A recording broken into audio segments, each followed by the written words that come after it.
Shalom, shalom, shalom. Ndugu na dada katika Kristo, mahali pote unaponifuata, na tamani unanisikiliza vizuri. Na nataka nimekuja mbele zako siku ya leo tena, Jumapili nyingine, kuzungumza nao kuhusu habari njema, neno la Mungu ambalo litakusaidia. Nataka ukaribie, ulio mbali, ulio karibu, jiandae, chukua kalamu na karatasi, utarajie kupokea kutoka kwa Bwana. Samahani.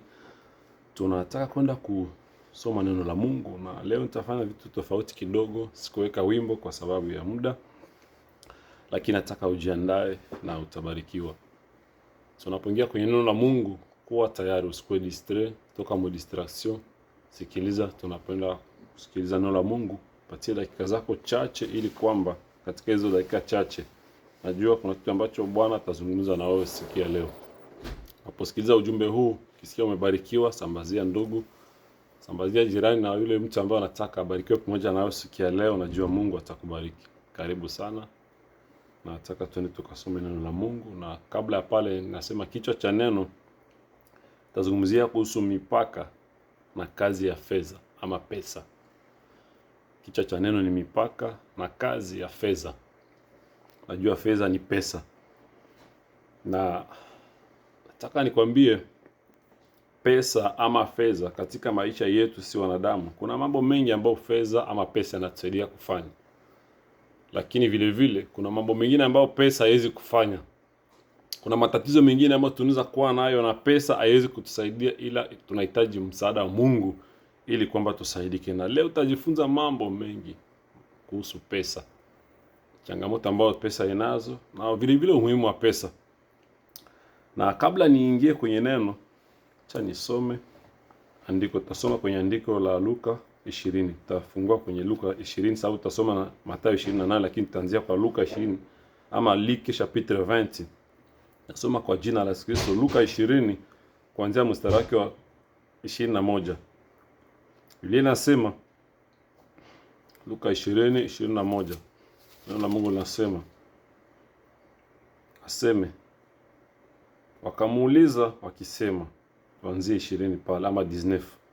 Nao waandishi na wakuu wa makuhani walitafuta kumkamata saa hiyo hiyo, wakaogopa watu, maana walitambua ya kwamba mfano huu amewanenea wao.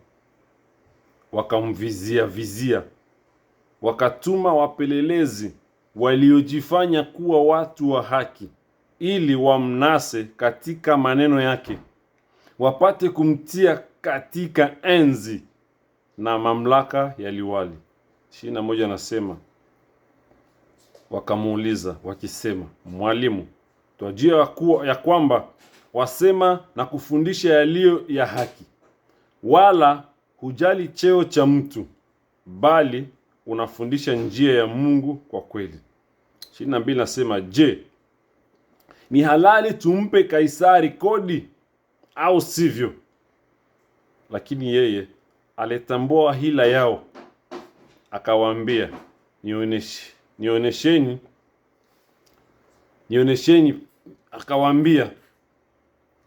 nionyesheni dinari ina sura na anwani ya nani? Wakamjibu, ya Kaisari. Akawaambia, basi vya Kaisari mpeni Kaisari, na vya Mungu mpeni Mungu. Wala hawakuweza kumshitaki kwa maneno yake mbele ya watu, wakastaajabia majibu yake, wakanyamaa. Baba, katika jina la Yesu, mwamba salama, Alfa na Omega, simba kabila ya kimbilio la msaada kweli, inakuja mbele zako Bwana kwa muda kama huu kwa ajili ya kulisifu, kuliasante na kuinua jina lako. Asante Bwana, asante mfalme, inakuja mbele zako Bwana kwa muda kama huu. Mfalme, nipe nguvu na uwezo Bwana kwa ajili ya neno hili. Naombea neno hili Bwana majeshi, acha mambo salama yanapokuwa mahali hapa Bwana. Mimi ni kama vile chombo, na wewe unifanyie kazi Bwana. Mimi ni chombo chako Bwana majeshi, bila wewe Bwana siweze kitu. Ndio maana nakuomba Bwana, acha nguvu na uwezo Roho Mtakatifu Bwana kanitawale mahali hapa Bwana, na haribu mipango yote ya ibilisi, hewa mbalimbali za kuiba neno, distraction, na vunja katika jina la Yesu Kristo. Asante Bwana, asante amba salama, asante simba kabila, asante gemeo la msaada kweli. Na kuomba Bwana, naenda kuombea kila yule ambaye anasikiza Bwana majeshi, fungua masikio ya kiroho Bwana majeshi, kila mtu Bwana aweze kupokea kile ambacho Bwana amekusudia siku ya leo. Ni katika jina la Yesu aliye Bwana wetu tunaomba na kuamini. Amen. Nimesema tunazungumzia juu ya mipaka na kazi ya fedha. Na tumesoma hapo, najua kuna adage ama kuna mezali ambayo inasema l'argent est un bon maître mais un mauvais serviteur. Yaani pesa ni mwalimu mzuri, lakini mfanyakazi mbaya. Wengine wanasema l'argent ne fait pas le bonheur, yaani fedha azilete furaha. Yaani kila mtu iko na experience yake kibinafsi na pesa. Kuna mtu ambaye anashuhudia pesa vibaya kwa sababu zilimtumikisha, zilimuendea katika njia mbaya. Kuna mwingine na ushuhuda mzuri na pesa kwa sababu pesa zimeleta utukufu wa Bwana, zimefanya anakuwa mtu wa samani, zimempatia valeri mbele ya watu. Ama pesa zimemtuma katika njia ambazo ni za kumpendeza Mungu. Kwa hivyo kweli pesa sio tatizo. Tatizo inakuwa ni nini? Ni vile unatumia pesa. Matumizi ya pesa inaweza kuwa tatizo ama inaweza kuwa ni baraka. Matumizi ya pesa inaweza kuletea baraka ama inaweza kuletea laana kwenye maisha yako. Na huenda saa zingine pesa zinahitaji vile vile ile pesa imetoka wapi? Source ya zile pesa ni wapi? Sababu pesa nazo nimekwambia sio tatizo. Tatizo ni matumizi ama source, mahali ile pesa zimetoka ndio inaweza kuwa shida. Lakini pesa zenyewe haiko tatizo. Unajua pesa inaweza kumfanya mtu mzuri anakuwa bora. Kisema mzuri na bora maana yake anakuwa zaidi, mzuri zaidi. Na hizo pesa zinaweza zikafanya mtu mbaya anakuwa mbaya zaidi. Kwa hivyo inategemea na wewe ambao unazitumia, ndio inaweza kuwa either nzuri ama mbaya. Ni wewe mwenyewe utasema hizi pesa ni nzuri kwangu. Lakini en realite pesa sio tatizo. Ila kitu nataka nikwambie, ni makosa makubwa sana kama vile mtoto wa Bwana, mtoto wa Mungu, kuamini kama pesa inaweza kuwa suluhisho ya matatizo yako yote katika hii dunia. Nazungumza na mtoto wa Mungu ama Mkristo. Ni makosa makubwa katika maisha kuamini kama pesa inaweza kutatua kila kitu chote. Ndio maana nitangulia nikasema kuna vitu ambazo pesa inaweza kufanya na vitu zingine tunahitaji Mungu ili kwamba zifanyike katika maisha yetu. Na ukielewa jambo hili katika maisha yako hautakosaka muda ya kumtafuta Mungu sababu ya pesa.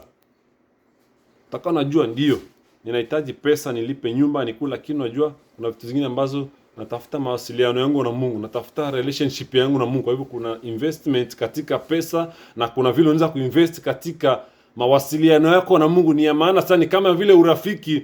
Urafiki haina gharama yote, hailombe pesa, lakini inahitaji muda. Wakati mwingine ukitaka kuwa karibu sana na mtu, kuwa rafiki, ile ukaribu sana inakuwa. Kwa hivyo pale hakuhitaji pesa. Kuna mtu unaweza mpatia pesa na anahitaji sana ukaribu wako na yeye zaidi ya pesa. Kwa hivyo ni tatizo sana kujua kama pesa inaweza kutatua matatizo yote ya mwanadamu.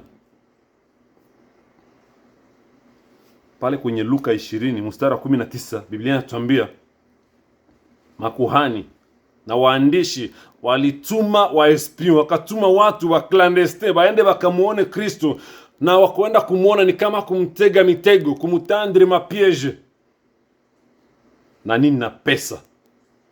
Aseme ili kwamba waweza wakamweka kwenye mikono ya maliwali. Aseme 19 hapa. Ndio nasema. Aseme nao waandishi na wakuu wa makuhani walitafuta kumkamata saa hiyo hiyo, wakaogopa watu, maana walitambua ya kwamba mfano huu amewanenea wao. Wakamvizia, wakatuma wapelelezi waliojifanya kuwa watu wa haki, ili wamnase katika maneno yake, wapate kumtia katika enzi na mamlaka ya liwali.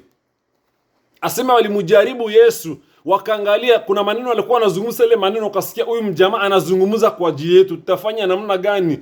Tutume watu waende katika njia kama vile njia za haki, ili kwamba tuone kama wanaweza kumnasa, wamwangushe kwenye mtihani. Sababu sheria wanikosa, tutampata namna gani? Tumtafute kwenye maneno yake, tuweke pesa. Hakuja na pesa, kumbe zile pesa sio pesa ni wanaleta, lakini mitego, ni mitihani ambao wanakuja kumpiege. ili kwamba wamwangamize, sababu walikuwa kontre maneno ambayo Yesu alikuwa anazungumza. Kazi ambayo Yesu alifanya hawakuipenda. Kumaanisha sasa kama watu wanakuja kwetu sisi, wanakuja na pesa ama wanakuja na fedha na wanakuja na maneno matamu sana, lakini Mungu akikujalia kugundua hila ama rize ambao walionao, kama vile Kristo alijua, walikuja na pesa na swali alikuja nayo na maneno mazuri, anambia wewe ni mwalimu wa kweli ambao unafundisha watu haki na ujali cheo cha mtu. Kumbe kwa tafuta abize jua nini? Waona mimi ni Mungu, mimi ni mtumishi wa Mungu, nivunje sheria ili kwamba wanipate, kwa hivyo tumuletee pesa. Kwa hivyo kama unajua mtu amekuja kwako, hata kama ameleta pesa, amekuja na maneno mazuri, kisikia ndani mwako, unahisi ndani mwako huyu mtu ana hila, simruhusu yule mtu arudie vile alivyokuja. Inabidi kama alitumwa, kuna watu wanatumwa tu, kama alitumwa na unagundua kama huyu mtu alitumwa, inabidi arudie ili kwamba apeleke ripoti kule kwenye enda, aseme huyu mtu kwenyewe mlitutuma kabisa, sijue haiko corruptible, tumekuja kumjaribu, tunakutana kabisa mtu mwenyewe kwa ngangari amesimama kabisa kumsimamo wake, huyu mtu hawezi kumweza na pesa. Inabidi warudie na raporo ili kwamba wasirudie bure. Mtu anakuja anakupa pesa, sio kusema aseme anataka hata akubariki ama mbarikiwa na ile kazi ambayo unaifanya, lakini lengo ni fitina. Ndani mwake mna uchungu kubwa, kwa hiyo nao wana gharama kubwa. Haikuwa sema amekubariki juu amekubariki, anakupa juu amekubariki, anakupatia kwa sababu ya nini? Ni mtego, anakuletea pesa ama fedha ama material. Ndio maana wakati mwingine unaweza enda mahali umekaribishwa na heshima, umekaribishwa sana na heshima za juu. Mungu akiweka ndani kitu ndani mwako, mahali umekaribishwa, ndio umeenda mahali huduma ama umeenda wapi, kuna wakati Mungu anaweza weka ndani kitu ndani mwako, ukiseme kwa ile wakati kuna kitu kinakujaga kwenye mawazo ya mtu right away kwenye umesimama hapo, na ile jambo inabidi ulizungumze ili kwamba limsaidia yule mtu, hata kama alikukaribisha na furaha na kicheko, lakini ndani mwako unasikia kabisa kuna kitu ambacho umejaliwa neema ya kukijua. Unasema huyu mtu ni kama kuna kitu. Kuna wengine anakuachiliaka tu neno fulani kama fumbo, mpaka unajua huyu mtu amezungumza hivi, nani alimwambia kama niko kubiashara, kama niko mudili. Kama kuna mzigo ambao usirudie ile mzigo, inabidi uiache ili kwamba ajue kumbe deal ama plan yangu imejulikana. Yesu akawaambia, nionyeshe fedha, nionyeshe ile pesa. Picha nani iko kwenye ile pesa? Akamwambia kuna picha ya Kaisari. Kwa hivyo Yesu akamwambia, patia Kaisari yaliyo yake na Mungu umupatie yaliyo yake. Hapa Yesu hakutaka kuzungumzia tu aseme umpatie sadaka, ama hakuwa anazungumzia tu anatetea tax na 1/10 ama endizeme tunazungumzia. Hapana. Sababu fedha na dhahabu ni mali ya Bwana. Lakini Yesu alitafuta kuwafundisha kitu inaitwa justice, haki ya Mungu. Sababu usimziaki Mungu sababu ya pesa, hapana. Akamwambia mpatie Kaisari yaliyo yake, sababu ile pesa imebeba picha ya Kaisari, na mpatie Mungu yaliyo yake. Unaweza kumpatia Mungu pesa na hauko kwenye njia za haki, zile pesa hazitafanya kitu. Najua sio Mungu ambaye anatafuta pesa, lakini pesa ama Mungu ndio anatumikia pesa, lakini pesa ndio zinamtumikia Mungu. Na ile inapasha kumtumikia Mungu katika njia za haki, njia nyiko wa justice, kwa sababu ya nini? Kuevite manipulation. Sababu pesa zikuja njia ambayo sio njia ya haki, zimenunua watu wengi, zimemanipulea watu wengi sana. Na Yesu akawaambia, patia Kaisari yake na mupatie Mungu yake. Kwa hivyo kando na sadaka, kama ndo na kitu kinaweza kufanya, inabidi kwa ile justice ya Mungu. Yesu hakujia pesa, hapana. Alikuwa anafanya kazi yake. Kwa hivyo naamini kama pesa ina mamlaka, ina pouvoir fulani ambayo imetumia kabisa kushika watu wengi sana. Lakini nataka nikwambie bado pamoja na ile pesa iko na mipaka kwenye maisha. Niliwaambia wakati niliopita kuhusu mtu anaitwa Zakayo. Huyu Zakayo tunamjua katika Biblia. Zakayo alikuwa ni mtoza ushuru mkubwa, tena tajiri. Lakini hakuna mtu angeweza kujua kama Zakayo alikuwa na kiu ya kumtafuta Bwana. Bwana asifiwe. Alikuwa na pesa, alikuwa na fedha, alikuwa na kila kitu, ni tajiri na cheo, lakini hakuna mtu aligundua kama huyu Zakayo ana kiu, anateseka huko ndani. Kuna mtu ni tajiri, ana pesa, lakini kwa sababu amekosa mtu wa kumhubiri neno la Mungu, anakufa na zile pesa zake anazitumia vibaya, analeta majeraha kwenye maisha ya watu, kwa sababu hakuna mtu amemwambia ile njia zako ni mbaya.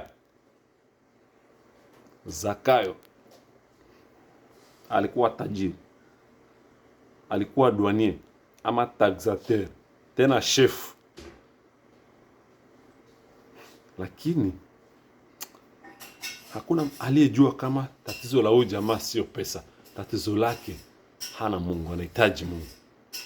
Ndio maana usihezite sana ama kushakia kumwambia mtu, hata kama ni tajiri, mwambie Mungu anakupenda, Yesu anakupenda. Hata ukiona mtu ni tajiri, amekubariki, lakini ukipata nafasi ya kumwambia tu habari njema, ni kitu cha maana sana, kiko na thamani kushindia pesa. Hata kama anakupatia pesa, anakusaidia na pesa, lakini katika maisha yako unaona kuna upungufu, kuna jambo fulani, ni lazima mwambie. Kristo alikuja kwa Zakayo. Alijua kama Zakayo ni tajiri, alijua Zakayo ana pesa, lakini lengo la Kristo haikuwa pesa, alikuwa ni Zakayo. Sasa ukiona njia za pesa alikuwa nazo, ni pesa ambazo alinyanyasa watu, alinyang'anya watu mali yake, na kwa hivyo Kristo akakuja kwake. Anajua huyu mtu ana pesa na pesa hazijampatia wokovu. Acha nikuja kumwambia Zakayo, wokovu umeingia malangoni pako. Kwa pesa sio suluhisho kwa kila kitu kwenye maisha yetu.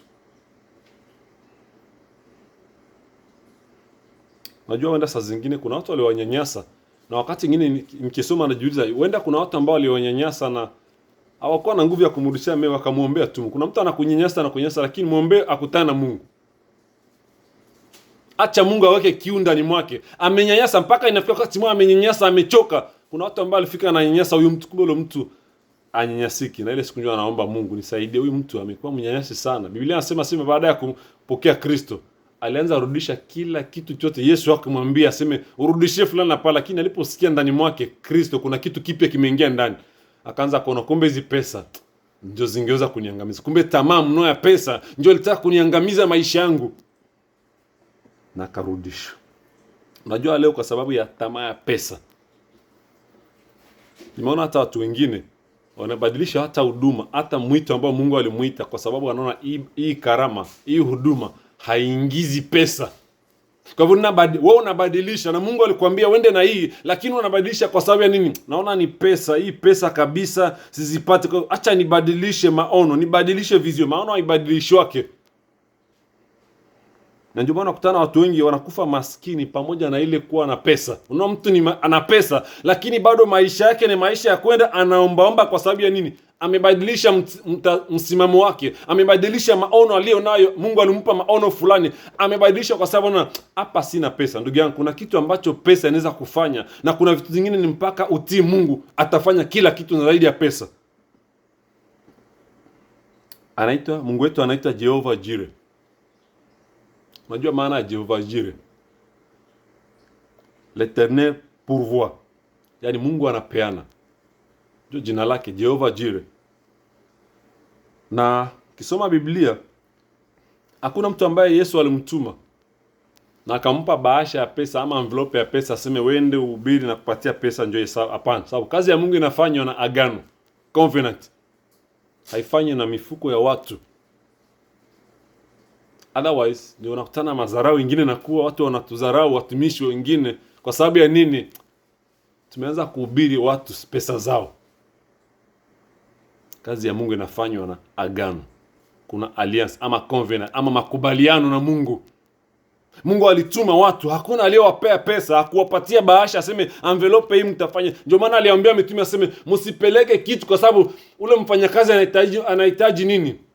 Mshahara wake. Mwende vile nimewatuma mwende. Kila kwa takaribisha, mkipewa chakula mnakula, mubariki pale. Msiende na kitu. Sino watu kila mtu anakuwa anapigania. Na mimi vraiment nitumike juu ni mshahara. Kila mtu akienda mtumikia Mungu anampa pesa. Hapana, hakufanyaka vile. Alituma kwa sababu anajua yeye mwenyewe ni mpeanaji. Unaona wakati Abraham alikuwa tajiri.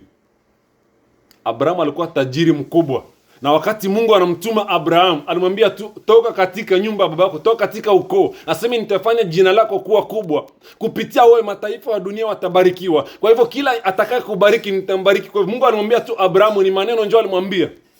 Mungu alifanya agano na Abrahamu, hakumwambia Abrahamu kamata account bancaire njoo nimeweka ndani pesa. Hapana, alijua kama mambo na pesa iko priority. Alijua enda kwanza, unitii kwanza, unifanyie kazi, mambo mengine mimi mwenyewe niko Jehova Jireh. Kote kwenye utaenda ukipungukiwa, mimi nitakuja, nitasupport, nitaintervenir.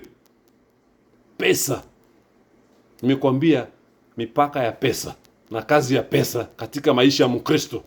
Ukijua ile, hautapelekwa na kila upepo kwa sababu ya pesa. Hapana. Kuna nabii Elia, najua hadithi ya Elia. Bwana akamtuma, akamwambia Elia, akamtuma katika mji fulani, akamtuma huko, akamwambia nimeamurisha kunguru ama korbo watakulisha. Alipomaliza kule, akamwambia kuna mjane mahali, nimemuamurisha ule mjane atakulisha. Kwa hivyo Mungu anaamrisha vitu, baraka za mtumishi wa Mungu, Mungu anaamrisha. Ndio maana ananyanganyia, kwa sababu anajiuliza, korbo ilitengeneza mkate namna gani? Ilitengeneza nyama namna gani? Jimulete. Mungu ananyanganyia kama mtu. Kwenye Mungu anaenda na kunyanganyia, utashangala.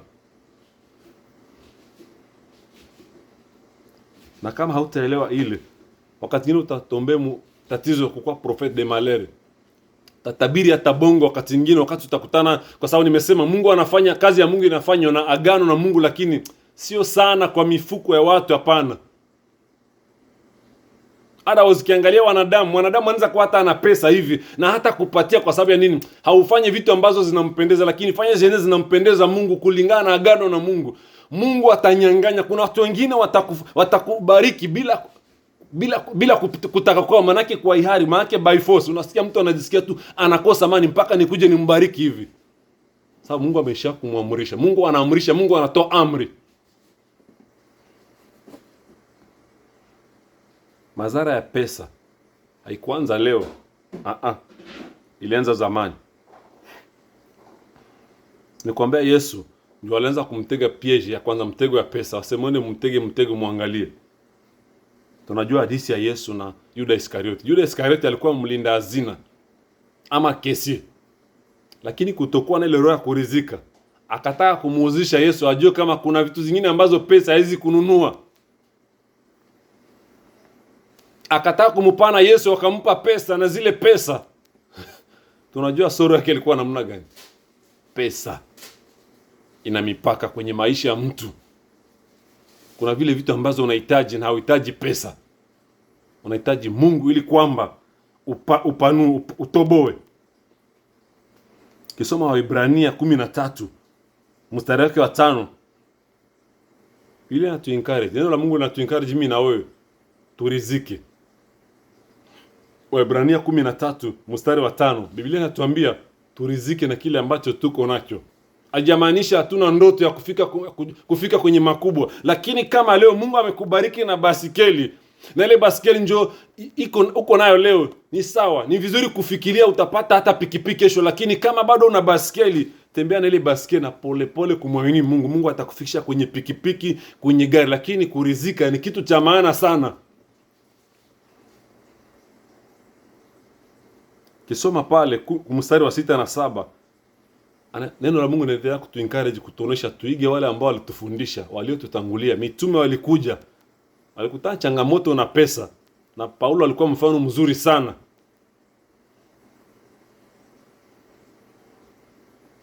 Sasa tufungue Mathayo 28.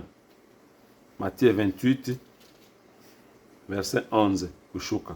Mathayo 28 mstari wa 11. Biblia inasema, asena nao wale walipokuwa wakienda, tazama, baadhi ya askari waliingia mjini, wakawapasha wakuu wa makuhani habari za mambo yote yaliyotendeka.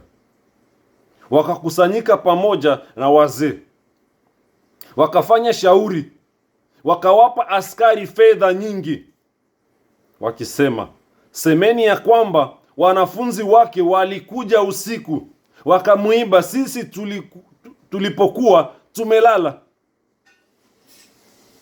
14 nasema, na neno hili likisikilikana kwa liwali, sisi tutasema naye, nanyi tutawaondolea wasiwasi. Basi wakazitoa zile fedha, wakafanya kama walivyofundishwa. Na neno hilo likaenea kati ya Wayahudi hata leo. Asema walipoona Yesu amefufuka, kati Kristo anafufuka kutoka wafu,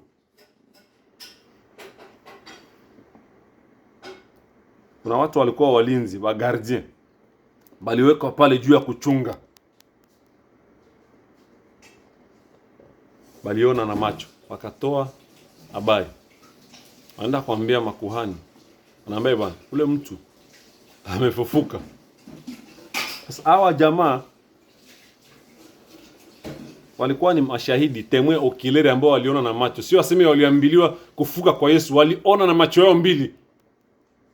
Sasa wakataka nao waende washuhudie, lakini kabla ushuhudie, nenda kwanza kwa ule mkubwa ambaye alikuweka pale. Bwana mkubwa, ule mtu mlisema aseme tufunge pale asitoke, ametoka kabisa kimiujiza.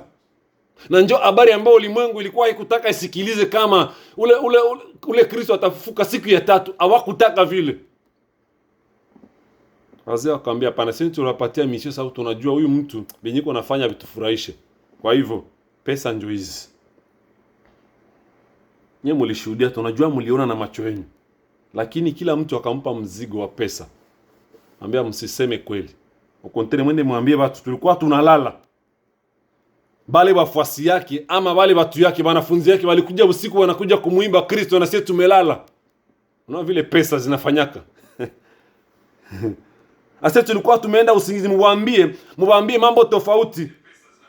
Aseme tulikuwa tumelala, walikuja usiku, wakakuja kumuiba. Bajamaa kamata kila mtu pesa, mzigo wa pesa wanaweka kwenye mfuko. Sasa nataka tujiulize, kama walikuwa kweli wamelala, wangewezaje kujua kile kilichopitika? Unaona kwenye bongo nao wakati mwingine watengenezaka bongo asichunge shetani kwake na mfiniko. Huko maanalizi zingine wafanyaka, mtu anakuambia bongo, unafanya analizi, unaona kama hapa vinawezekana namna gani? Bali juaje kama alifufuka? Nataka nikuulize swali. Hawa watu walijua namna gani kama aliibwa? Sababu kama unashuhudia sema batu yake ndio walimuiba, maana yake uliwaona na macho vile wanakuja kumuiba. Na kama wangeweza kusupsone ama kushakia ke waliwaiba, mbona hawakuweza kufanya investigation kwamba wajue ni wamwizi ndio walikuja kuiba hapa? Hakuwa na investigation yote. Ama wangeweza kupiga kelele, wamwizi wanakuja kuiba mwili wa mtakatifu, hawakupiga kelele. Ndio mwenye alikupatia pesa za shurti. Ndio maana angalisho na pesa unapewa na mashurti, condition. Ni lazima utimize condition za ule mtu ndio upate pesa za mtu. Kuna pesa zingine zinakuja kwako zenye ziko na mashurti, angalisho sana pesa za condition. Kisoma 14 Mathayo 28:14 inasema, aseme hata samani asindio 14 nasema, aseme na neno hili likisikilikana kwa liwali, sisi tutasema naye, nanyi tutawaondolea wasiwasi. Aseme hii maneno ikisikilikana kwa Pilato ambaye alikuwa liwali, nyie msiogope. Baka wa promete naambia tutabatetea na upanga wa nani? Wa liwali. Bana, sababu kama hata unamtetea na upanga wa liwali, kuna upanga wa mbingu wa Mungu wa haki. Kuna epée de la justice. Ongeza kukutetea kule bongo wanaibalisha kweli, inakuwa kweli, lakini justice ya Mungu hauwezi kuikorompre na pesa. Sasa tutawatetea hata kama ifika kule kwa liwali, tutawadefendre. Msiogope, tuko na nyinyi, tuko nyuma yenu. Lakini walisababu nini ambao kwa wanauzisha? Mupanga. Wanaweza kuproteger contre upanga wa serikali. Lakini mupanga wa Mungu, ndugu yangu, itakukatakata msema wongo. Nataka niulize sasa, kwa nini walitaka kufanya vile? Habari tu mtu alifuka, ingekuwa walikuwa nataka nini? Walitafuta Ni somo gani ambao mimi na tunataka tujifunze kwa kutaka kununua kweli? Banataka kupana rushwa, kuhonga mtu juu asiseme kweli. Kwa sababu ya nini? Kwa hivyo kweli iko na maana sana kwenye maisha yetu. Sababu hapa kulikuwa kitu cha muhimu sana. Unajua kufufuka kwa Yesu ni mojawapo wa pila ama nguzo kubwa za imani yetu kama vile wa Kristo. Hakuna msingi wa imani bila ufufuko, hapana. Kwa hivyo kama Yesu angefufuka, imani yangu mimi na wewe tungekuwa kama vile manabii wa Bali.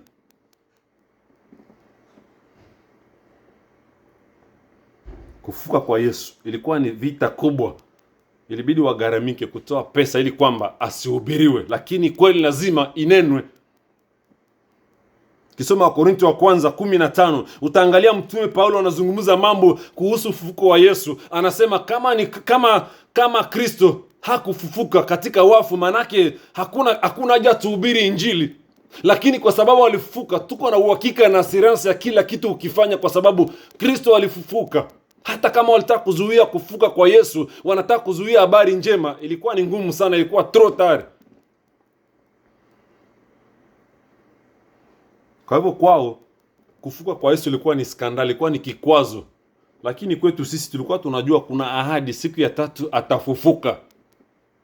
Kwa hivyo pe importe rushwa, corruption walipana, kweli itabakia tu, kweli itajulikana. Aseme kweli na kujaka polepole, mwisho ikifika ni explosion kabisa.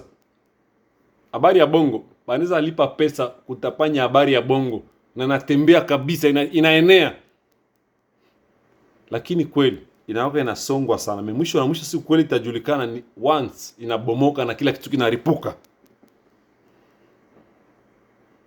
Kufuka kwa Yesu. Ndio maana wakati mwingine unapigwa vita, unashambuliwa na maadui. Maeneo zote wana multiply mavita, maatake za mingi katika maisha yako. Nataka nikwambie ndugu yangu na dada yangu, wakati unapitia vita, unashambuliwa sana na vita na huna uwezo wa kujitoa, nataka urudie hapo msalabani, uangalie kazi ambayo ilifanyika hapo. Hauwezi kuilipia, ililipiwa zamani kwa ajili yako wewe. Sababu kama kuna kitu ambacho shetani afurahie sana, ni kusikia habari ya msalaba. Wakati unapomkumbusha shetani esheke yake baada ya ufufuko, ni pale kwenye shetani anakuwa anasikia vibaya kuona kufufuka kwa Yesu njoo ilikuwa esheke yangu mie. Habari ya msalaba wa Kristo shetani hataki kuisikia, hapana. Hata mahubiri ya msalaba shetani anaikataa, haitaki. Na mpaka leo mahubiri ya msalaba inapingwa na ulimwengu mzima, sio kwa bure, kwa sababu kuna fedha tayari ziliachiliwa katika ulimwengu wa giza kwenda kuambia watu mtasema hili na msiseme hili, vile walioambia wakasema mtawaambia hivi kama walikuja kuiba, kwa hivyo mseme bongo. Pesa ndio hizi, kama ni pesa mnataka tutapatia pesa, lakini mhubiri watu muambie hivi. Kama ni masomo mnataka tuwajengee, tutawajengea. Kama ni makanisa tujenge, tutawajengea. Lakini mhubiri wanapatia kaneva, wanapatia mpangilio wa kuhubiri. Mhubiri hivi na msihubiri hivi. Jo kazi ya pesa ile. Lakini kweli tabakia tu kuwa kweli. Yohana 3:14 nasema, aseme kama vile Musa alivyoinua nyoka ya shaba jangwani, vile vile mwana wa Mungu, mwana wa watu atainuliwa, ili kwamba awe malimbuko katika wafu, na yote ambaye ataamini kwake apate uzima wa milele. Bwana Yesu asifiwe. Yesu aliinuliwa kutoka wafu kuwa malimbuko, kuwa mfano, kuonesha kama kila kitu kinaweza fufuka. Kila kitu adui aliua juu ya maisha yako kinaweza kikafufuka kama una imani, unaamini kama kinawezekana. Yesu alifufuka ili kwamba awe mfano, example, kwa sababu hawangesema ufufuko kama hakuna yule ambaye alifufuka, ilibidi afufuke. Ndio akataka wapigane na ile jambo la kufufuka. Kwa hivyo kama katika kufufuka kwa Yesu kuna matumaini ya uzima wa milele, takuaje na matatizo yako ambayo uko nayo? Hauna kazi, hauna nyumba, umefukuzwa shule, hauna nini? Ile ni kitu gani mbele za Bwana? Kama kuna matumaini juu ya uzima wa milele ambao hatuyaoni na macho ya mwili, vitu ambavyo tunaziona na macho ya mwili, nini inaweza kumshinda Mungu? Nataka nikuulize swali. Kupitia ufufuko wa Yesu Kristo, nimesema tuna matumaini. Nini inakushinda? Nini ambao unaweza ona imekuwa nguvu kwako kama Kristo kufufuka kwake kuna assurance ya uzima wa milele? Ni kitu gani kinakushinda wewe kenye haezi kukiweza? Watu wangapi walikula rushwa, walipewa pesa? Kwa sababu usikemee fulani, usikemee dhambi, usihubiri juu ya dhambi. Ni kama una hukumu. Nasikia wengine wanasema ukihubiri juu ya dhambi ni kama una hukumu. Habari ya msalaba, dunia haipendi. Nataka nikwambie, kama Yesu angefufuka, injili haingekuwa, tungehubiri injili jamais. Kama Yesu angefufuka, hii miujiza watu kupona magonjwa, watu sijue miujiza ya kila aina, ingekuwa ni histoire tu, ingekuwa impossible.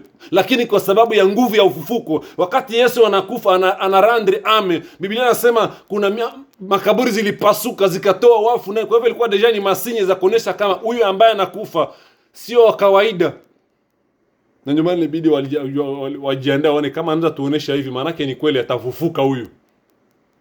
Kama tu kufa kwake miamba zimepasuka, makaburi zimetoa watu ndani. Kwa hivyo huyu mjamaa, ile kufufuka ambao alisema inawezekana ikuwe kweli. Kwa hivyo tuanze kutia magarde-fou juu asifufuke.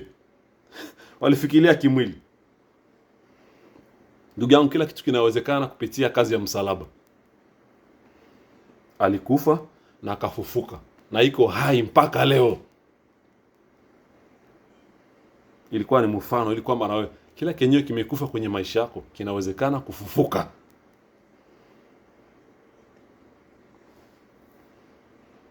Tatizo lote ambao pesa haiwezi kutatua kwenye maisha yako, ninakwambia leo Yesu anaweza kuifufua bila hata eforo yako, bila hata kutoa sadaka yako wewe. Anaweza kufufua kenye kimekufa kwenye maisha yako. Sawa, kama huna kia kutoa utafanya nini? Lakini Yesu anaweza.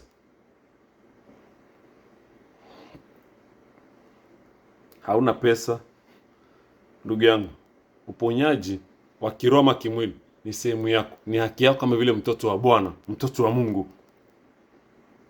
Walipana pesa kwa wale walinzi wa kaburi. Lakini nataka nikuulize, tangu zile pesa zilitolewa, miujiza mingapi ambao umeiona inafanyika tu kwenye Biblia? Acha nikwambie, katika maandiko matakatifu ni miujiza mingapi ambao unaona wakina Paulo na mitume wengine walifanya miujiza. Ile miujiza ilikuwa inahitaji pesa ama ilikuwa imeshalipiwa? Tangu wewe umezaliwa umeokoka, ni watu wangapi umeona unashuhudia fulani alikuwa kipofu anaona, huyu alikuwa ni mlemavu ametembea bila pesa, alienda hospitali amezunguka huko na huko, lakini alipoombewa tu akapata uponyaji? Ni ngapi ambao umeona juu uvunjike moyo useme mie kabisa ninafika mwisho? So angalia tu ushuhuda wa wengine. Pesa. Alafu unakuwa mwenketide kila siku. Kama uko na unajua vitu vinyewezi kujifanzia, kwa nini uko mwenketide? Kwa nini uko na hali ya wasiwasi uko ndani? Na unajua kama hakuna kinyeweza kuziwezea wewe mwenyewe kupitia wasiwasi ama enketide ulio nayo. Yeye anaweza kila kitu. Nataka ufikirie kwanza ule Yesu ambaye aliweka kwenye kaburi na wakatia kubwa ya jiwe pale juu. Ujiulize swali, ni nguvu gani ilikuja kwa sababu ya kuviringita ile jiwe, kupindua lile jiwe ambalo lilikuwa limeweka juu ya kaburi? Kwa hivyo hawariziki kumweka ndani ya kaburi, wanaweka na jiwe. Lakini nataka ujiulize kwenye huko wewe unanisikiliza, ni nguvu gani ambayo ilikuja kaviringita lile jiwe? Sababu ilikuwa ni jiwe ambalo kubwa, lakini bila kazi ya mkono ya mwanadamu jiwe likatolewa.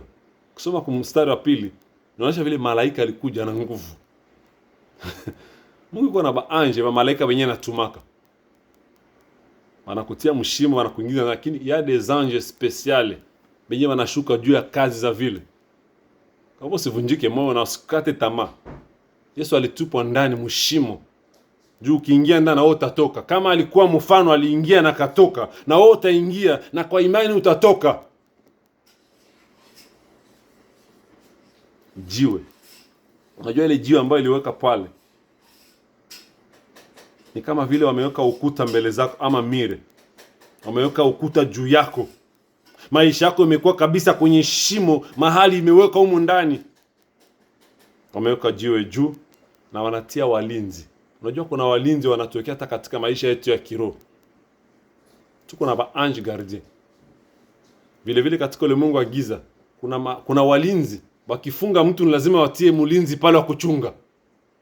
Unaona maisha ya mtu imefungwa, banatia mtu katika maisha yako mwenye atakuwa na monitor kila kitu kwenye maisha yako. Unajiuliza kwa nini wakati mwingine unafanya vitu ambazo hakuna mtu alijua, lakini unapata kuna watu wanatafuta sana wajue maisha yako inaendelea namna gani. Wengine ni maagent bila kujua.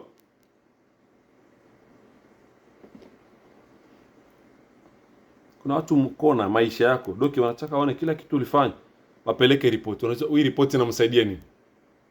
Unaona mtu tu iko na role tu maisha yako, ni role yenyewe mwenyewe ajua kwanza ile role iko nayo jua nini. Unafanya fulani, unafanya uko nakutana maisha yako yote iko sawa vile iko chini ya kamera, iko monitored, ni nguvu sana. Ulimwengu wa giza uko na bagardie wanachunga, kwenye walifunga mtu wanatia na gardie pale. Hata katika ulimwengu wa roho, katika ulimwengu wa roho wa Mungu kuna walinzi ambao tuna walinzi katika maisha yetu. Wako pale wanaangalia. Ndio wale maagent. Una maisha yako yote uko controlled. Mtu anajihusisha sana na maisha yako. Mtu anafuatana na maisha yako mpaka sijui mtu anakosa usingizi juu ya maisha yangu kwa nini?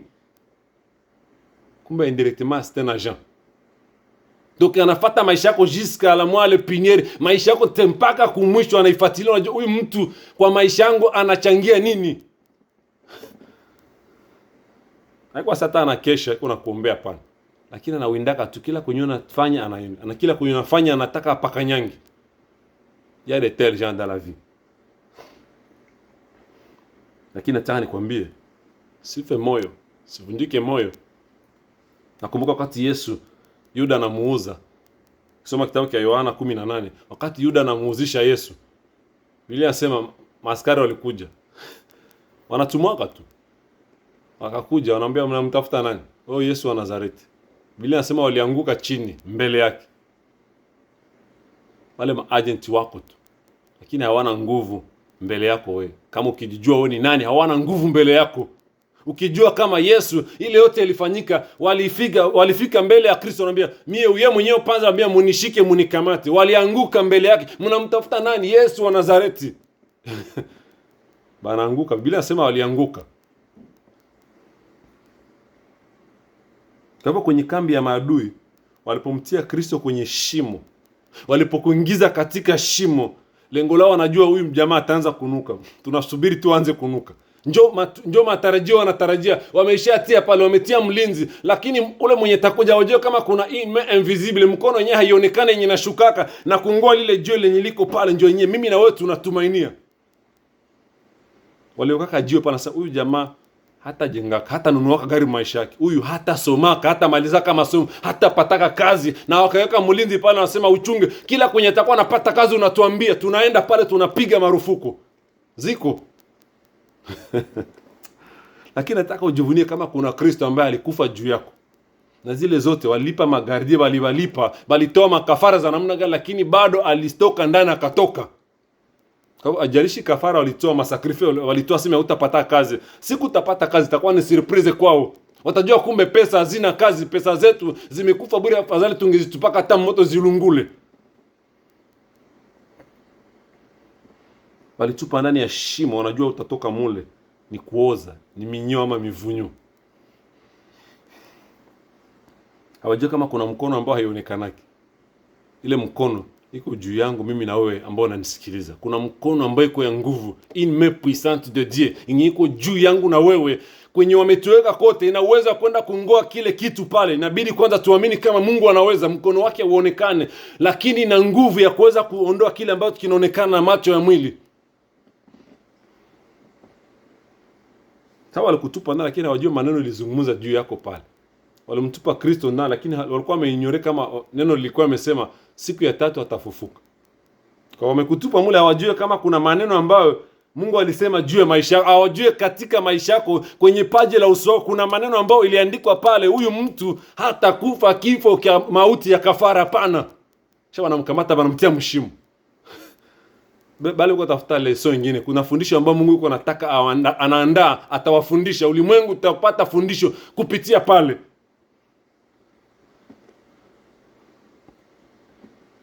Mara ngapi ulitumia pesa? Una tatizo, umejaribu pesa na ile pesa hazikusaidia katika tatizo lako. Kwani usijaribu Kristo ambaye wengine wanamshuhudia? Huyu Yesu wengine wanamshuhudia anatendaka. Sumujaribu kwanza.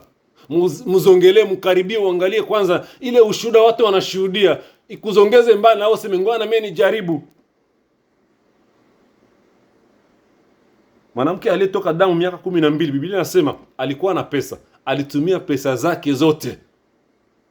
Lakini zero, hakupata uponyaji. Ila wakati aligeukia Kristo, ni pale kwenye mambo yake ilibadilika, paf ikabadilika. Kama umejaribu na pesa zako, umejaribu na konesa zenye uko nazo, hujapata kazi, haujapata kile kinyuko unatafuta. Nataka ndugu yangu leo tourner vers Jésus. Umugeukie Kristo na yeye ana suluhisho juu ya maisha yako. Kile kenye uko unapana, umehonga, umepana rushwa, haujapata, enda kwake, yeye alishalipa kila kitu chote.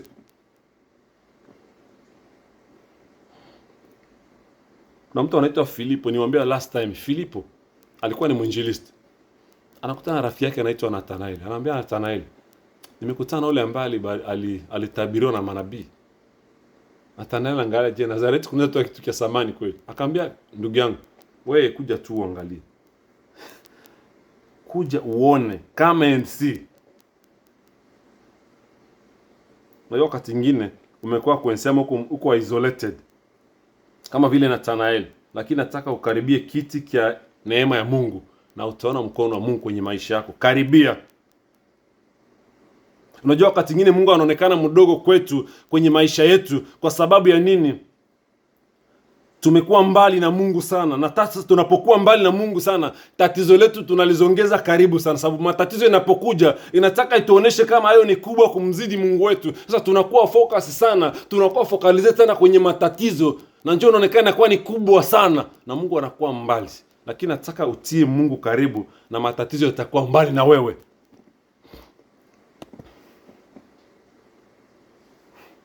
Asema hawezi kujua urefu wa kilima kama uko mbali nacho. Karibia karibu, unasema kumbe hii mlima inakuwa ya mrefu sana.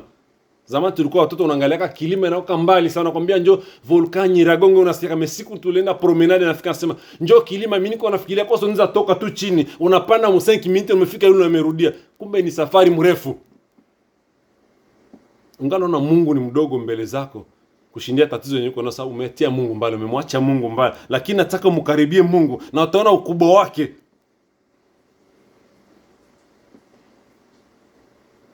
Walitumia pesa kwa kuweza kuficha kweli, lakini haikufaulu kwa sababu ya nini? Pesa ziko na mpaka.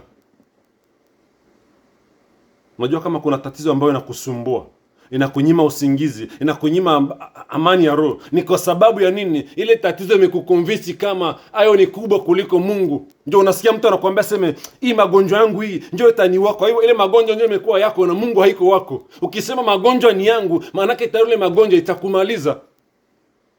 Matatizo yanafika mpaka inatuhubiri kutonesha kama hayo ndio mwisho, inje itanimaliza. Hakuna magonjwa itakumaliza sababu Mungu wako iko. Lakini kama umedeny kama Mungu wako hana nguvu, ni lazima ile magonjwa itakumaliza.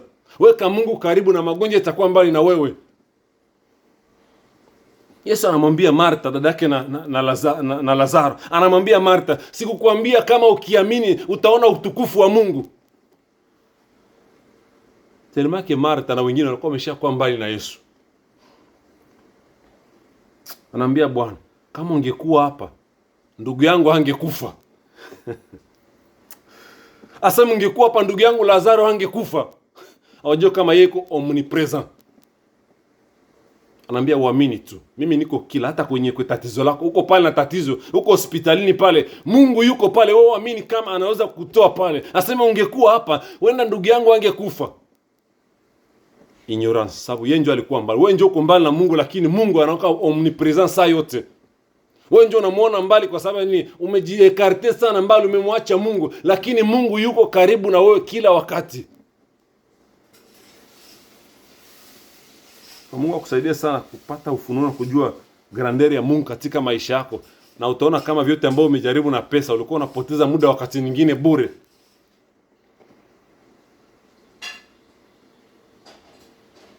Ni kitu gani ambacho kinaweza kusimamisha mkono wa Mungu isifanye kazi kwenye maisha yako vile Mungu alifanya wakati ya Lazaro? Anamwambia Lazaro, amka. Nini namshinda Mungu? Tunajua kina Danieli wakina Shadraki, Meshaki na Abednego walitupwa. Kuna njama, kuna hila, kuna vikao vilikaliwa ili kwamba wafikishwe mahali kwenyewe walikuwa wamefikishwa, na Mungu akanyamaza, anaangalia, acha wafikishwe mwele ili kwamba mkono wangu ambao haionekane itakaposhuka nitatengeneza utukufu, nitajitukuza mimi Mungu. Unajua shetani wanataka kujitukuza sana kwa sababu hakuna mwenye anawatukuza. Lakini ukimtukuza tayari anakuangamiza wewe. Tukuza Mungu. Yesu anamwambia Martha, nilikwambia ukiamini, nini inaweza kunishinda mimi? Aseme ungekuwa hapa Bwana, ndugu yangu angekufa. Kwenye huko Kristo yuko pale. Ni wewe mwenyewe sasa unamuona mbali kwa sababu umefanya tatizo lako linakuwa kubwa sana. Lakini nataka nikwambie iko pamoja na wewe.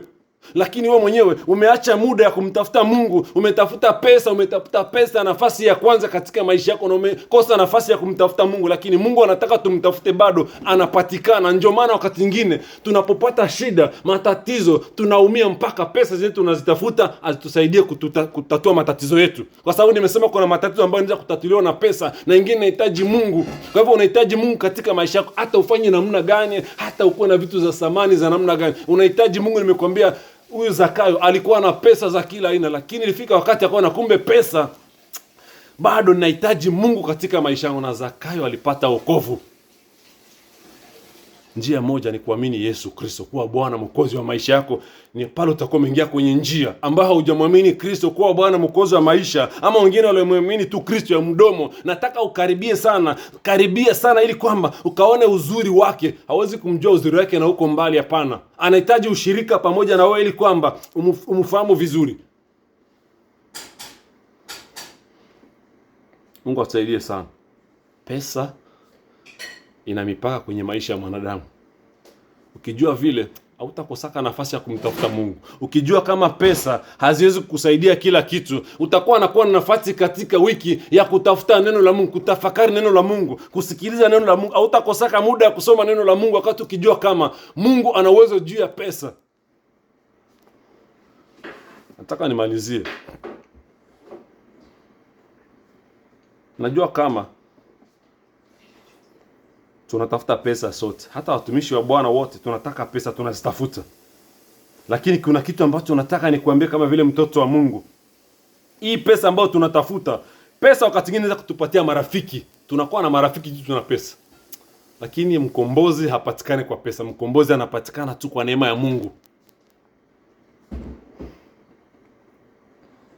Pesa ambazo tunatafuta usiku na mchana, katika kusaidia unanunua hata ile godoro ama kitanda kile kikubwa na godoro, lakini kupata usingizi, dada yangu, ndugu yangu, inabidi uwe na amani ya Mungu ndani mwako. Njoo unasikia kama mtu analala. Kuna watu wana pesa lakini hana amani, usiku na mchana halalaki. Kwa sababu ya nini? Kumbe pesa sio ndio suluhisho. Na ndio maana najaribu kufikiria huyu Zakayo, inawezekana alikuwa amepata pesa, sasa anafika kwenye na pesa zingine azipata munjia ambazo zimpendeze Mungu, anajipata sasa hii pesa ambayo inaweza kunikosesha amani, usiku na mchana silale. Unanunua matela ya kweli ya king, kama ni king unalala, lakini usingizi haulali, insomnia. Pesa zinakupa kitanda kizuri, lakini Mungu ndio anakupatia usingizi mnono. Ukikuwa na pesa, mwimbaji mmoja anasema unaweza kuwa na wazazi sababu una pesa. Uko yatima hauna wazazi, na unapata mtu anakuadopte jana huko na kamwae. Hata mzazi wa kiroho unaweza kuwa naye, lakini affection ni Mungu ndio anapeana affection. Kuna wengine wanakupenda juu una pesa, lakini kama hauna pesa hakuna mtu atakuwa hata na jambo na wewe. Lakini mwenye atakupatia affection mzuri, mwenye atakupatia upendo wa kweli ni Kristo. Una pesa, unajenga nyumba nzuri, lakini paradiso, ndugu yangu na dada yangu, ni Mungu anakupea. Unajua unaweza kuwa na pesa, unaangajeva agent de sécurité ba kulinda ulinzi. Umeona watu wanalinda ulinzi, ba sécurité banatia pale, basoda wanazunguka nyumba nzima sababu una pesa ya kubalipa. Unabankadiri mzuri, wanakula bien na bako waaminifu kwako. Lakini Mungu akitaka kuchukua nafsi yako, ndugu yangu, anaipeleka tu. Unajua kwenye watu wanawaka wanaona kama ukijua vile utakuwa kumbe Mungu ni wa maana sana. Unajua unakutana na watu wengine hawajisumbue sana, sema niko na mabodyguard, niko na watu wa kunizunguka sana. Kuna watu ndio it's okay kama wewe ni askari unapigana vita, lakini ukijua kama pesa unasema natia bakaka security, nitatia basoda kabisa wale wa nguvu sana ba proteger Kongo, lakini Mungu akitaka kuchukua nafsi yako hahitaji kuuliza mtu. Kama vile alikuja kumtoa Kristo katika ile shimo, hakuuliza bagardie washangala tu pa lijua linatoka. Ndio pesa. Kwa Mungu akusaidie sana ujue kuna nafasi ya pesa ndani ya maisha yako na kuna nafasi ya Mungu kwenye maisha yako. Kuna nafasi ya pesa wakati unalala tunakosa vile mauti. Kwa hivyo kama ulikuwa na basoda wanalaka, nikupatia mfano ya huyu mfalme Sauli alipokuwa anampiga Daudi vita. Biblia inasema kuna mahali Sauli alikuwa amelala na askari bote 3000 soda wamelala pale usingizi, na Mungu akataka muoneshe kama mie njoo Mungu. Daudi akakuja, Daudi walikuwa watu wawili. Anafika pale, Sauli amelala, ametia gurde yake ya maji na mkuki amechimika pale analala usingizi. Daudi akakamata ile mkuki na ile maji kumfundisha tu, amuoneshe kama unaniwinda mie lakini mwenyeko na maisha yangu njoo ile mwenyeko na maisha yako vile vile. Kwa hivyo ndugu yangu, pesa ni vizuri, cheo ni vizuri, lakini usikose nafasi kumtafuta Mungu katika maisha yako. Usikose nafasi katika wiki ama mwezi kutafuta, soma maandiko, ingia kwenye neno la Mungu, tafakari neno la Mungu usiku na mchana ili kwamba ufanikiwe katika mambo mengine. Pesa. Una pesa, unaenda madaktari. Nimesikia watu wanatoka pesa Afrika, mtu anaenda India. Watu wana raise pesa milioni na mamilioni, wanapeleka mtu India, na yule mtu bado anarudia iko na tatizo hapone. Kwa sababu ni pesa iko na mpaka yake. Pesa iko na mpaka. Unaweza tuka raise fund, tuna raise pesa, tunatuma ba daktari wale ba juu sana, ba nguvu sana ba mai dunia, bali gusa mwili wako, lakini kama daktari par excellence hajagusa mwili wako, uponyaji hujapata. Na wakati mwingine hajaruhusu wale wakuponye kwa sababu wenda anakutafuta, nataka wewe mwenyewe ukue elembo, wangala wanasema ukue kabisa ni instrument ya témoignage. Anataka wewe mwenyewe kufanikiwa kwako ukue ni utukufu wake mwenyewe, ndio Mungu anataka vile. Wakati mwingine nilisema last time, chombo cha Bwana. Kama wewe ni chombo cha Bwana, Mungu hatataka mwanadamu ajitukuze juu ya maisha yako jamais. Ataacha wanacheza, lakini wakati atainuka mara moja na ushuhuda inatokelea pale. Kwa hivyo jiamini wewe ni nani. Daktari watakugusa wakila aina, lakini gerizoni Mungu anapeana. Wakati unalipaka wewe unataka kwenda Marekani, nataka ni book ndege, una book ndege. Asema unakamata nafasi mwa avion, lakini destination juu ufike ni Mungu ndio anahitaji. Kwa pesa zako hazina kazi. Pesa zilikupatia tu nafasi mugari ama mwa avion juu uende, lakini assurance ya kufika ni Mungu. Wakati mwingine tunakuwa tuna book flight, unakwambia unalipa na insurance ya flight yako, unaweza lipa insurance, lakini life insurance wakati unaruka ni Mungu ndio anakuwa na maisha yako huko juu. Ndio maana nikwambie, pesa ni pesa na Mungu ni Mungu. Patia Mungu yake, patia Kaisari yake. Hapana kukamata confuse vitu, hapana. Wangapi wanapandaka ndege na ndege haitafika ku destination? Bangapi unasikia alitoka Goma nenda Bukavu na bato ilipotea ama ilizama, watu wanakufa. Kwa sababu ni assurance ya maisha ni Mungu ndio yuko kwenye mikono yake. Kwa hivyo nataka nikwambie, patia Mungu nafasi yake kwenye maisha yako. Unafanya kazi, unatumika, Mungu amekuachia liberty, freedom, lakini katika maisha yako tafuta nafasi, angalia kutafuta uso wa Mungu, soma neno la Mungu, tafuta nafasi ya kuzungumza na Mungu kwenye maisha yako. Hata dakika 5, dakika 10 ya kuzungumza na Mungu inatosha, ndugu yangu, dada yangu. Hawezi kuona umuhimu wake, lakini siku utagonjwa ndio utaona kumbe niko atumikia hizo pesa tena wote wanapeleka wanarudisha kule. Lakini kama ulikuwa na nafasi ya Mungu, utakuwa unamwambia Mungu, Mungu nisaidie, Mungu nikumbuke, Mungu nikumbuke, ninakuamini Mungu. Mungu asaidie sana. Nataka nimalizie nikupatie shauri. Tafuta pesa. Lakini tafuta pesa kwenye njia ambazo ziko za nuru, njia za mwangaza. It doesn't matter how busy you are. Tafuta muda na Mungu. Tafuta pesa kwenye njia ambazo ni za haki. Usipatafute njia katika usaliti. Unatafuta kumsaliti mwingine juu upate pesa. Unatafuta uharibishie mtu jina juu upate pesa. Unatafuta sijui uharibishe maisha mtu mwingine juu upate pesa. Tafuta pesa, lakini kwenye njia ya haki ya Mungu. Njilo pesa ziziko na baraka kwenye maisha yako. Jambo lingine nataka nikwambie, usiwahi kuuzisha integrity kama respect yako kwa sababu ya pesa, kwa sababu integrity ya mtu ama heshima ya mtu hainunuliki na pesa.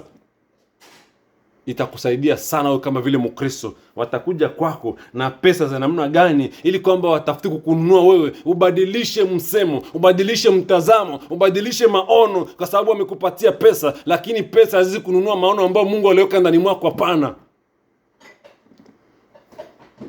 Baba, katika jina la Yesu, Mwamba salama, Alfa na Omega, Simba kabila ya Yuda, sema asante Bwana kwa muda kama huu. Asante kwa ajili ya ndugu na dada ambao wamekuwa wakinifuata Bwana majeshi. Ninawabariki Bwana majeshi. Ninawaombea Mwamba salama katika siku za mwisho ambao tumekwenda ni Bwana mabwana. Niloko nasema siku za mwisho watu watapenda pesa sana kuzidi Mungu. Lakini Bwana, naombea ndugu ambaye amenisikiza wakati muda kama huu. Najua kuna mambo amejaribu na pesa imeshindikana. Najua kuna mambo amejaribu na pesa, ametoa rushwa, amehonga pesa, lakini Bwana hazijafungua milango katika maisha yake. Nataka siku ya leo Bwana majeshi ukamfungulie zile milango ambazo Bwana amespendi pesa sana na hajafunguliwa. Bwana, mfungulie zile njia Bwana kwa utukufu wako Bwana majeshi. Mfalme nguvu mwenye uwezo, ninakuamini Bwana, ninakuamini Mwamba salama. Asante Bwana, asante Simba kabila Yuda. Mfalme Bwana, wewe ni mwanzo na mwisho Mwamba salama, wewe ni tegemeo letu, msaada kweli Bwana majeshi. Upe sifa Bwana, Bwana uinulie kote Mwamba salama, ni katika jina la Yesu Kristo aliye Bwana wetu naomba na kuamini. Amen, amen. Barikiwe sana. Uwe na wiki ya amani, wiki ya baraka, wiki ya mafanikio na wiki ya ushindi. Na usisahau kusambazia ndugu, jirani, ili kwamba tukabarikiwe pamoja. Itakuwa ni baraka tele kutoka kwa Bwana. Mimi ni Pastor Sylvain kutoka Galilaya Fellowship Ministries. Tukutane tena wiki ijayo kwa majaliwa ya Mungu.